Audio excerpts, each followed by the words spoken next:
আজকের রেসিপি হলো ফুলকপি দিয়ে মাছের ঝোল। হয়তো ফুলকপি দিয়ে মাছের ঝোল আপনারা এর আগে বানিয়ে খেয়েছেন, কিন্তু একবার এই পদ্ধতিতে বানিয়ে দেখুন। এইভাবে বানালে টেস্ট সম্পূর্ণ ভিন্ন হয় আর একঘেয়েমিও কেটে যাবে। বাই দ্য ওয়ে, আমি মৌ, আপনাদের সকলকে আমার চ্যানেলে স্বাগত। চলুন দেখে নিই কীভাবে খুব সহজে এই ফুলকপি দিয়ে মাছের ঝোলটি বানাবো। এটি বানানোর জন্য প্রথমে আমি গ্যাসে কড়া নিয়ে নিয়েছি, তাতে সর্ষের তেল নিয়ে নিয়েছি। এবার তেলটাকে কড়ায় খুব ভালোভাবে স্প্রেড করে নেবো আর খুব ভালোভাবে গরম করে নেবো। এবার এক এক করে মাছগুলোকে দিয়ে খুব ভালোভাবে ভেজে নেবো। মাছগুলোকে আমি আগে থেকে নুন হলুদ ভালোভাবে মাখিয়ে রেখেছিলাম। একদিকটা ভাজা হয়ে গেলে উল্টে দেবো, দিয়ে অপর পাশটাকেও ভেজে নেবো। এইভাবে আমি সমস্ত মাছগুলোকে একদম লাল করে ভেজে নেবো। দেখুন, আমি উল্টে পাল্টে খুব সুন্দর করে সমস্ত দিকটা লাল করে ভেজে নিচ্ছি। খুব বেশি লাল করে ভাজবো না, ঠিক এইরকম লাল করে ভাজা হয়ে গেলেই আমি মাছগুলোকে এক এক করে তুলে নেব। দেখুন, আমি মাছগুলোকে এক এক করে এইভাবে ভেজে নিয়েছি। এবার ওই তেলেই আমি দিয়ে দেবো ডুমো ডুমো করে কেটে রাখা আলুগুলোকে দিয়ে আলুগুলোকেও খুব সুন্দরভাবে লাল করে ভেজে নেব। আলুগুলো ভাজার জন্য এতে আমি দিয়ে দেবো সামান্য একটুখানি হলুদ আর দিয়ে দেবো সামান্য পরিমাণে নুন ও হলুদ দিয়ে আলুগুলোকে খুব সুন্দর করে লাল করে ভেজে নেব।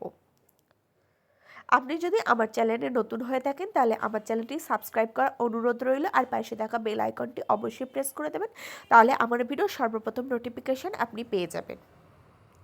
আলুগুলো খুব সুন্দর করে লাল করে ভাজা হয়ে গেছে। এবার এটাকে আমি তুলে সাইডে একটা পাত্রে রেখে দিচ্ছি। দেখুন, আমি আলুগুলোকে তুলে সাইডে একটা পাত্রে রেখে দিচ্ছি।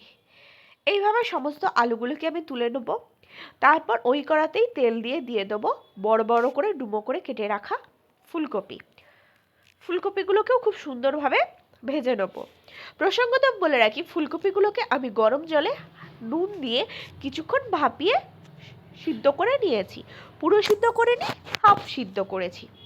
ফুলকপিতেও একটুখানি নুন দিয়ে দেবো, দিয়ে ফুলকপিগুলোকে খুব সুন্দরভাবে লাল করে ভেজে নেব। নুন ও হলুদ দিয়ে ফুলকপিগুলোকে দেখুন আমি খুব সুন্দর করে লাল করে ভেজে নিচ্ছি।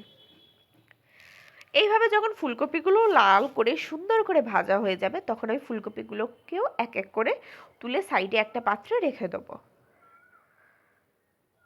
দেখুন, আমি ফুলকপিগুলোকেও তুলে নিলাম সাইডে একটা পাত্রে। এবার ওই কড়াতেই আমি কিছুটা পরিমাণে সর্ষের তেল দিয়ে দেবো। তেল গরম হয়ে গেলে সামান্য একটুখানি চিনি দিয়ে দেবো।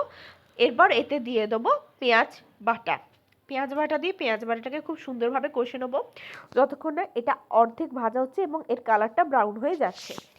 এর কালারটা যখন চেঞ্জ হয়ে হালকা ব্রাউন হয়ে যাবে, তখন আমি এতে অ্যাড করে দেবো রসুন বাটা দিয়ে একটুখানি নেড়ে চেড়ে নেবো। 2-3 মিনিট ভাজা হয়ে গেলে এতে আমি অ্যাড করে দেবো আদা ও কাঁচা লঙ্কা বাটা দিয়ে এটাকে 2-3 মিনিট মতন ভালো করে ভেজে নেবো। সমস্ত মশলাগুলো খুব সুন্দরভাবে ভাজা হয়ে আসছে। এই সময় অ্যাড করে দেবো টমেটো পেস্ট দিয়ে এটাকে খুব ভালোভাবে কষিয়ে নেব। এবার এতে আমি অ্যাড করে দেবো পরিমাণে জল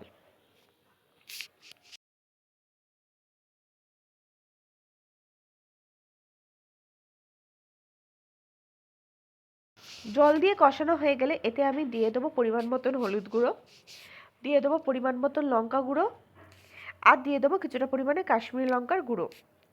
সাথে অ্যাড করে দেবো জিরে গুঁড়ো, সাথে দিয়ে দেবো ধনে গুঁড়ো, আর দিয়ে দেবো স্বাদ অনুসারে নুন। সমস্ত মশলা দিয়ে খুব ভালোভাবে আমি কষিয়ে নেব। দেখুন, আমি সমস্ত মশলাগুলোকে খুব ভালোভাবে কষিয়ে নিচ্ছি। সমস্ত মশলা খুব ভালোভাবে কষানো হয়ে গেলে এতে আমি কিছুটা পরিমাণে জল অ্যাড করে দেবো, দিয়ে আবারও মশলাটাকে আমি খুব ভালোভাবে কষতে দেবো। দেখুন, মশলাটাকে আমি খুব ভালোভাবে কষিয়ে নিয়েছি 2-3 মিনিট। এবার এতে আমি অ্যাড করে দেবো আগে থেকে ভেজে রাখা আলু ও ফুলকপি দিয়ে সমস্তটাকে খুব ভালোভাবে কষিয়ে নেবো 5 থেকে 6 মিনিট। 5-6 মিনিট কষানো হয়ে গেলে আমি এতে অ্যাড করে দেবো গরম জল অ্যাড করার সাথে সাথে আমি গ্যাসের ফ্লেমটাকে হাইতে দিয়ে দেবো, দিয়ে এবার এটাকে খুব ভালোভাবে ফুটতে দেবো আরও 10 থেকে 15 মিনিট। 10-15 মিনিট এটা খুব ভালোভাবে ফুটুক। মাঝে মাঝে একটুখানি খুন্তি দিয়ে এটাকে আমাদের চালিয়ে দিতে হবে। যখন 10-15 মিনিট হয়ে যাবে, যখন ফুলকপি আলু খুব সুন্দরভাবে সিদ্ধ হয়ে যাবে, তখন আমি এতে এক এক করে অ্যাড করে দেবো মাছগুলো। দেখুন আমি মাছগুলোকে এক এক করে অ্যাড করে দিচ্ছি। মাছগুলো দিয়ে উল্টে পাল্টে দেবো এবং 2-3 মিনিট আরও খুব ভালোভাবে ফুটিয়ে নেবো। 2-3 মিনিট ফোটানো হয়ে গেলে মাছগুলোকে উল্টে দেবো, দিয়ে অপর পাশ দিয়ে আরও 2-3 মিনিট ফুটিয়ে নেবো। এইভাবে 5-6 মিনিট মাছগুলোকে ঝোলে খুব ভালোভাবে ফুটিয়ে নেবো। দেখুন মাছগুলোকে খুব সুন্দরভাবে ঝোলে ফুটিয়ে নিচ্ছি। দেখুন নিলেই তৈরি হয়ে যাবে আজকে আমাদের দুর্দান্ত স্বাদের ফুলকপি দিয়ে মাছের ঝোল। দেখুন কত সহজে তৈরি হয়ে গেল আজকের এই রেসিপিটি। আশা করি আজকের এই রেসিপিটি আপনাদের ভালো লেগেছে। যদি ভালো লাগে অবশ্যই লাইক করবেন, কমেন্ট করবেন, শেয়ার করবেন আর আমার চ্যানেলটি অতি অবশ্যই সাবস্ক্রাইব করে নেবেন।